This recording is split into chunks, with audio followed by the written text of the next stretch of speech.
Halo, Assalamualaikum warahmatullahi wabarakatuh. Selamat datang kembali di channel Zain Permana. Di channel ini saya banyak bahas tentang diri, relasi, dan hal-hal berbau psikologi.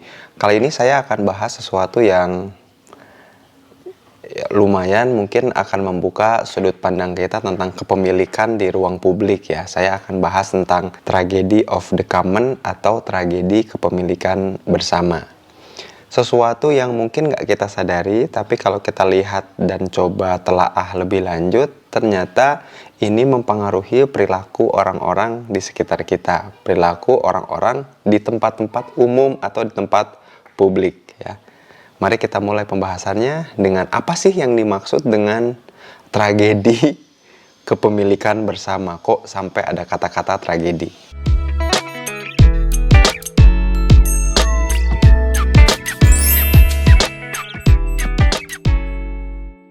Kenapa jadi kata tragedi? Karena kemudian ada sebuah kejadian yang menjadi tragedi ketika orang-orang itu berebut untuk memperebutkan satu sumber daya, satu resource, karena mereka merasa berhak memiliki, karena mereka punya kepemilikan akan hal itu.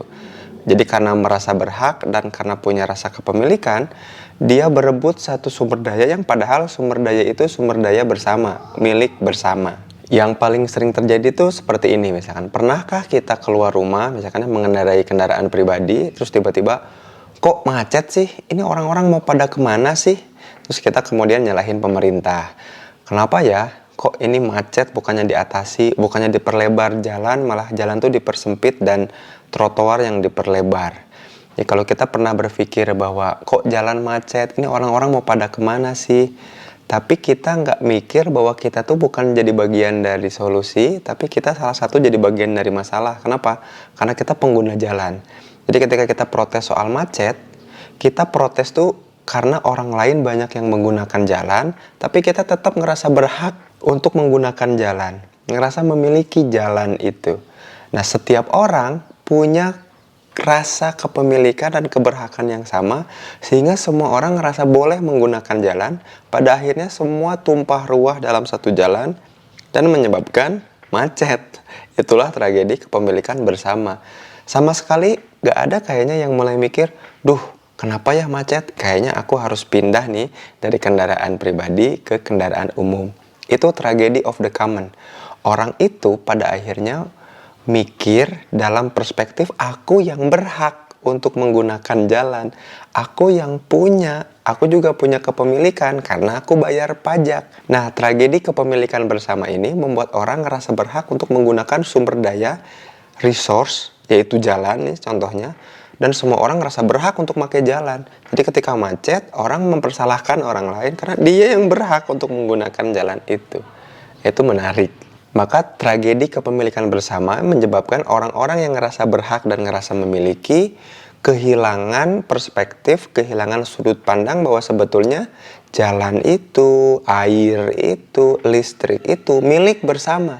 Jadi sesuatu yang kita nikmati sebetulnya milik bersama, tapi kita ngerasa berhak dan kita ngerasa memiliki itu juga. Karena mungkin udah bayar pajak, karena mungkin udah ngerasa bayar ini dan itu, jadinya kita ngerasa berhak dan kita ngerasa memiliki, dan itu jadi tragedi. Kenapa? Karena semua orang jadinya ngerasa berhak, ngerasa punya hak yang sama atas apa? Atas hal-hal publik, atas kepentingan umum gitu. Dan ini yang menarik, pemerintah yang bagus justru membuat trotoar jalan lebih lebar dibanding jalan.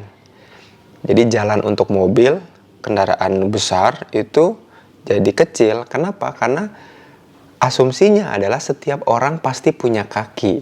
Nah, dan kaki itu dimiliki oleh semua orang sehingga itu yang diperlebar, bukan jalanan yang diisi oleh kendaraan-kendaraan pribadi. Karena sekarang siapa sih yang mau lagi naik kendaraan umum? Kapan terakhir kali kita naik angkot? Ya, kapan kita terakhir kali naik kendaraan umum? Nah, ini yang juga jadi perhatian penting ya, apalagi buat kita yang di daerah bukan di kota besar. Maka kepentingan publik, hal-hal yang sifatnya publik itu penting. Termasuk juga soal parkir. Jadi masalah kepemilikan kendaraan, masalah memiliki jalan membuat orang jadi pengen punya kendaraan. Orang yang pengen punya kendaraan sayangnya nggak memperhatikan apakah mereka punya tempat parkir apa enggak, terutama parkir mobil. Di daerah saya sendiri banyak menemukan bahwa orang-orang yang rumahnya di dalam gang tapi membeli mobil akhirnya menyimpan kendaraannya di jalan, bukan di pinggir jalan tapi memang di jalan. Karena jalannya ya segitu, walaupun di pinggir yaitu ya jalan, tempat kelewat. Setiap kali jalan pagi saya melewati jalan itu, melihat mobil-mobil diparkir, merasa bahwa mereka berhak. Kenapa? Karena itu dekat rumahnya. Padahal itu jalan umum. Ini lagi-lagi tragedi kepemilikan bersama. Pejalan kaki, orang yang punya jalan. Loh, kok ini parkir di jalan sih? Ini kan kita berhak lewat. Nah, orang yang punya mobil, lah rumah saya dekat di sini, saya pun berhak nyimpan mobil di situ. Itu yang lucu. Tapi kemudian menyediakan trotoar panjang pun ternyata juga jadi polemik atau jadi masalah. Ketika trotoar makin lebar, ternyata nggak digunakan untuk pejalan kaki, malah dipakai untuk berjualan. Karena ini dekat dengan rumahnya, dia menggunakan trotoar itu sebagai tempat berjualan, sebagai lapak berjualan. Dan ketika diusir, ketika diminta untuk ditertibkan, mereka enggan karena merasa memiliki. Jadi seolah-olah jalan itu miliknya. Maka teman-teman kalau ngecek banyak sekali pasar kaget ya. Orang ngerasa wajar, ngerasa berhak, bahkan punya hak yang banyak untuk berjualan di situ ya karena itu saya udah lama di situ kok gitu. Jadi ya gitulah. Itulah tragedi kepemilikan bersama ya, dimana justru kita mudah-mudahan bisa paham, perlu paham bahwa tragedi kepemilikan bersama itu ketika diri kita merasa memiliki hal-hal yang sebetulnya itu milik publik, milik semua orang, dan tiada keberhakan kita atas hal-hal yang sifatnya publik, kayak jalan, trotoar, itu bukan milik kita. Tapi itu jadi tragedi, kenapa? Karena kita ngerasa berhak, karena kita ngerasa memiliki jalan itu. Lewat video ini saya mau ngajak kita bersama untuk jadi bagian solusi permasalahan, bukan jadi salah satu sumber permasalahan atau bagian dari masalah. Nah, mudah-mudahan teman-teman dapat insight terkait video ini dan mudah-mudahan kita bisa jadi solusi atas permasalahan bangsa ini. Jika teman-teman suka dengan video ini, jangan lupa like if you like it, subs if you love it.